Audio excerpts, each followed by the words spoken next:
Good afternoon, good evening, good morning, whenever you're watching this, howdy. What's shaking, all? So what are we here today to do, Boot? I thought we'd take a look at this Last of Us trailer. HBO's got the live-action Last of Us coming out. You know, I haven't seen the trailer yet. Yeah, me either. I haven't seen it at all. Yeah, so I thought that'd be fun to see what we think of it. I've heard good things about it. Yeah, I mean, what I'm hearing is like, oh, it's like just like the game. They just took scenes directly from it or whatever. All right, let's switch over and we'll come back and give you our thoughts after we watch the video. Let's check out this bad mamma jamma.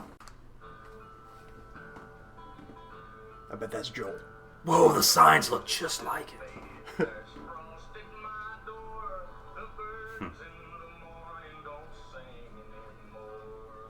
When you're lost in the darkness.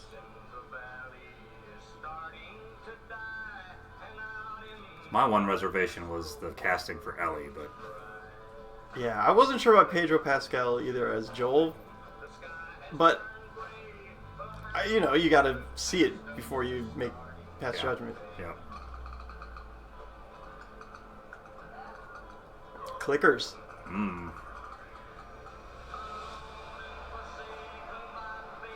Who? Is that Ellie? Yeah, that's my reservation. It's like they could have got somebody that I don't know. Yeah.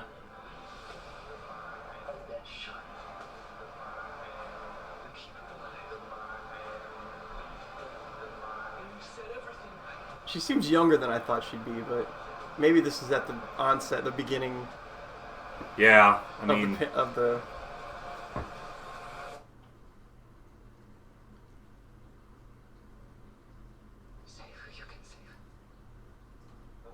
I could see that maybe they'd want to expand on the beginning a little bit, you know. Right. Spend a couple episodes on it or something. Yeah, kind of introduce the characters, so forth, so on. Yeah, I wonder if they're going to have his daughter and do that whole thing. Right, yeah. Kind of cool to see, kind of get a sense of how the quarantine zones kind of came to be. Because like in the game, they've been long shut down. Fedra's only on the last gasps of their existence, you know. Who is? Fedra, the federal agency. It's been a while since I played that first game. Right. Yeah, I could see him doing a few episodes of like setting it up, and then somewhere around episode 4, that's when you know, they're on their own and so forth, so on. Do you know how many episodes it's supposed to be? I don't know. I'd hope something like 12 or 15, because I mean, to do a show like this, you really do need a few episodes to flesh out Firefly's situation, how that came to be, how they kind of get on with surviving after everything breaks down. Yeah, I wonder if they're gonna have big time jumps, because it looked like Ellie was the same age during the whole thing, so it makes you wonder. Yeah, I mean, I doubt they'll do anything with the Last of Us sequel. It seems to me like it's just gonna be straight up the video game almost,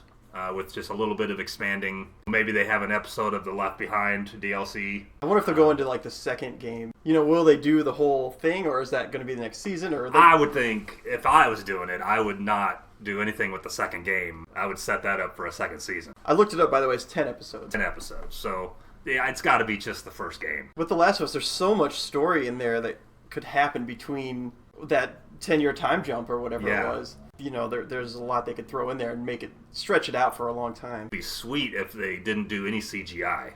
I mean, I know they'll probably have to do some. The practical effects. Yeah, actual practical effects. You only saw a clicker there for, you know, a brief second, but it didn't look like CGI. If it was well done CGI. I wonder if they're going to stick straight to the game, or if it's going to be kind of what they did with Walking Dead, where they didn't want you to like have read the comics and know what characters are gonna die, so they switch things up once in a while with Walking Dead. There's a fair amount in the game that you're just wandering, so I mean, I could see how they'd maybe pare that down a little bit, but still have all of the same locations.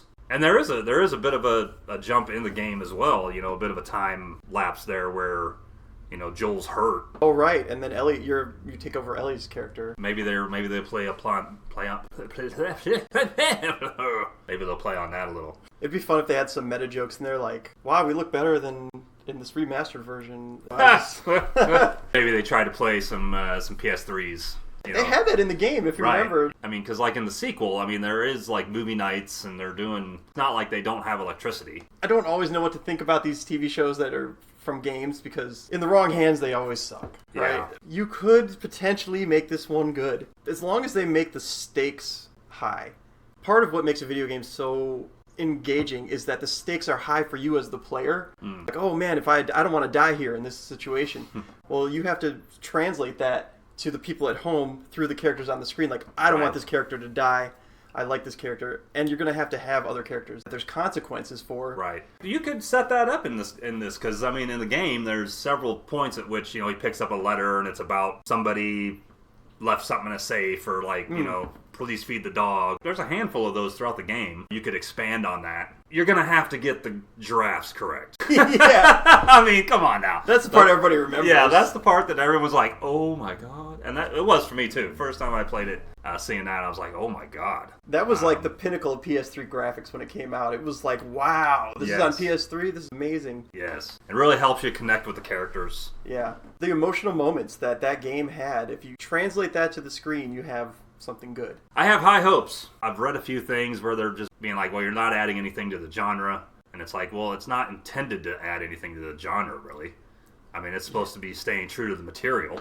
Yeah, and you're trying to bring more people into the world through a different medium. Doesn't mean you have to change much of it. I mean, this game has been reissued like up-teen times. There's a reason why it's been successful every time is because they stick to the script. I think I'll be watching this. I'll at least check it out for the first couple episodes. I think I read somewhere where it's gotten the highest number of views in the shortest amount of time, that trailer, of anything HBO's ever done. I think HBO might have a hit on their hands if they do it right. I haven't seen anybody talk about like political agendas and blah, blah, blah. Right. It's just, here's some entertainment. I like that. I really like that. Yeah. Politics don't really exist in, the traditional sense in Last of Us because there's only so many people. In Jackson, I mean, obviously there's probably going to be a somewhat of a hierarchy, it seems like. But what would interest me is if, let's say this thing is highly successful and does really well, and then maybe they do a sequel and it ends up being the second game. Does what they do after that inform whatever the next game might be? Oh, yeah. Right. The Game of Thrones syndrome, right? Like, they got past the point of the books on Game of Thrones,